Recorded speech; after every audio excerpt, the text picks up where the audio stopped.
ज्यांच्याकडे पिवळे आणि केशरी रेशन कार्ड आहेत अशा सगळ्यांना त्या ठिकाणी ही योजना लागू करण्यात आलेली आहे।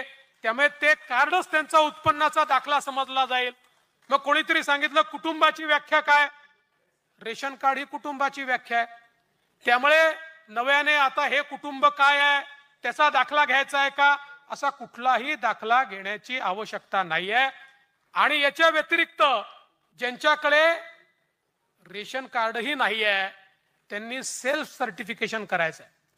स्वतः केवळ सेल्फ सर्टिफिकेशन केलं तरी देखील त्यांना ही योजना मिळणार आहे।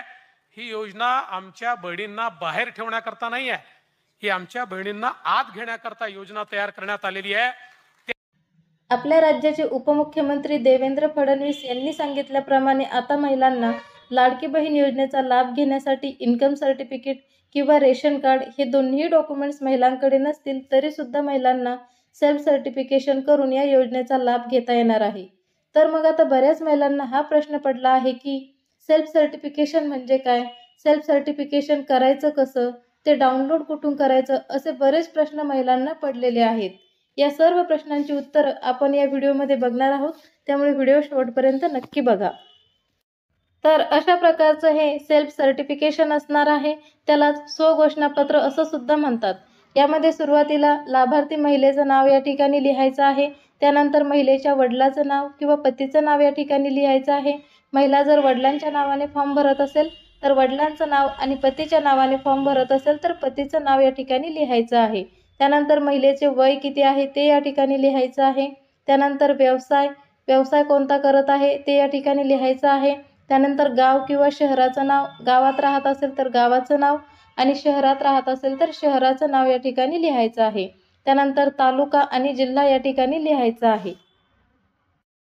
त्यानंतर पुढे आहे उत्पन्नाचे साधन।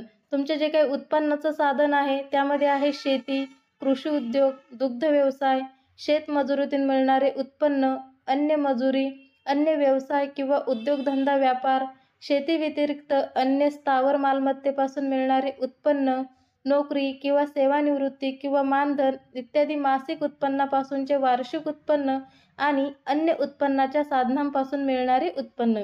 यापैकी तुमचे उत्पन्नाचे साधन कोणते आहे ते बघायचं आहे आणि तुमचं 2022-23 पासून त्यापासून तुम्हाला 1 किंवा 3 वर्षामध्ये वार्षिक उत्पन्न किती होतं ते या ठिकाणी मेन्शन करायचं आहे। त्यानंतर 23-24 मध्ये तुम्हाला वार्षिक उत्पन्न किती झालेलं होतं ते सुद्धा या ठिकाणी मेन्शन करायचं आहे आणि 24-25 मध्ये या उत्पन्नाच्या साधनापासून तुम्हाला वार्षिक उत्पन्न किती होतं ते सुद्धा या ठिकाणी मेन्शन करायचं आहे। आणि त्यापुढे आहे उत्पन्नाचे साधन किंवा उत्पन्नाबाबत थोडक्यात माहिती। तुमच्या उत्पन्नाबाबत थोडक्यात माहिती या ठिकाणी मेन्शन करायची आहे। त्यानंतर पुढे एक बॉक्स राहील, त्या बॉक्समध्ये तुमचा फोटो चिपकायचा आहे।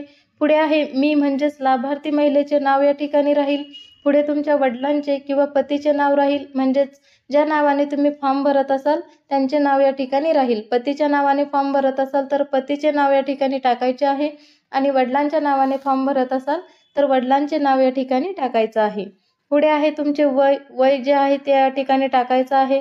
तुमचा आधार क्रमांक, तुम्ही कोणता व्यवसाय करता त्या व्यवसायाचे नाव, राहणार म्हणजेच तुमच्या गावाचे किंवा शहराचे नाव या ठिकाणी येईल, तालुका, जिल्हा, तुम्ही कोणत्या तालुक्यात राहता त्या तालुक्याचे नाव आणि तुमचा जिल्हा कोणता आहे त्या जिल्ह्याचे नाव या ठिकाणी टाकायचं आहे। त्यापुढे आहे याद्वारे घोषित करते की वरील सर्व माहिती माझ्या व्यक्तिगत माहिती व समजुतीनुसार खरी आहे।